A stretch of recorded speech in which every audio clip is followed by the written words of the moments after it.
గుంటూరు పశ్చిమ ఎలా ఉంటుంది, ఎవరు గెలుస్తారనుకుంటున్నారు? గుంటూరు పశ్చిమ సీటు ఖచ్చితంగా గల్లా మాధవ్ గారు గెలిచే సాధ్యం. ఎందుకంటే చంద్రబాబు నాయుడు గారు సీటు ఇవ్వటం ఒక చరిత్ర. రేపు ఆమె నామినేషన్ అయిపోయేది ఒక ప్రపంచనం కాబోతుంది. గెలుపు కూడా ఖచ్చితంగా తథ్యం ఇక్కడ. ఎందుకంటే ఇక్కడ మంచి చెడు అనేది ఒకటి ఉంటుంది. మరి విడుదల రజనీ గారు ఏనాడు కూడా రజకులకి ఏమి చేసినటువంటి దాఖలాలు లేవు. అలాగే రజకులు వెళ్ళినా కూడా వాళ్ళని దగ్గరకు తీసుకొని ఏనాడు కూడా కష్ట సుఖాలు పాలు పంచుకున్నటువంటి హిస్టరీ కూడా అక్కడ ఏమీ లేదండి. అక్కడ పనికిరాని చెల్లని ₹1 తీసుకొచ్చి ఇక్కడ పెడితే ఇక్కడ చెల్లుతుందని ఎలా అనుకుంటారు? జనాలని మోసం చేయడానికి ఇది ఒక పన్నాగం అన్నాడు జగన్మోహన్ రెడ్డి. అలాంటి ఏమీ ఉండవు. ఖచ్చితంగా గల్లా మాధవ్ గారి గెలుపు తథ్యం. ఈ పశ్చిమ నియోజకవర్గంలో 40,000 మెజార్టీతోటి గెలవబోతుంది. అలాగే ఈరోజు ఇక్కడ ఆత్మీయ సమావేశం ఒకటి ఏర్పాటు చేయడం జరిగింది. ఆ ఆత్మీయ సమావేశాన్ని కూడా భయపడి 4 సార్లు కరెంటు తీయడం జరిగింది.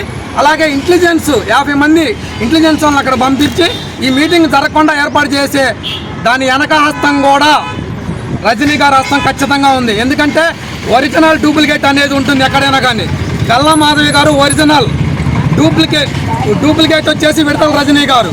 గల్లా మాధవి గారు ఒరిజినల్గా ప్రెస్ మీట్ పెట్టి నేను రజక జాతి ఆడబిడ్డని ఈరోజు మీ ముందుకు వచ్చానని చెప్పేసి చెప్పటం ఒక ఎత్తు అయితే, చంద్రబాబు నాయుడు గారు సాధికార కమిటీలు ఏర్పాటు చేసి ఎక్కడైతే ఇంకా చట్టసభల్లో అడుగుపెట్టని కులాలు ఏవైతే ఉన్నాయో వాళ్ళ కోసం చట్టసభల్లో అడుగు పెట్టాలన్న ఉద్దేశంతో రజకులకి ఒక సీటు కేటాయించి వాళ్ళకు కూడా చట్టసభల్లో అధ్యక్ష అనే అవకాశం ఇవ్వాలన్న సదుద్దేశంతో బీసీ కేటర్లో ఉన్న రజకులు ఎక్కడైతే ఉన్నారో జల్లెడ బట్టి ఈరోజు గల్లా మాధవి గారు అంటే శ్రీగల్లా మాధవి గారిని తీసుకురావడం జరిగింది.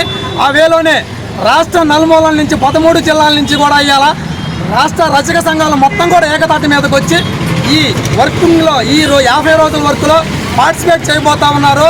గల్లా మాధవి గారికి సపోర్టింగ్గా ఈరోజు కనీసం 5,000 మంది అక్కడికి రావడం కూడా జరిగింది. ఖచ్చితంగా ఈ 50 రోజులు మేమందరం కూడా మా చెల్లైనటువంటి గల్లా మాధవి గారికి సపోర్ట్ చేసి ఆ సీటు గెలిపించుకునే విధంగా ప్రయత్నాలు, ఒక కార్యాచరణ కూడా సిద్ధం చేసుకుంటున్నాం మేము.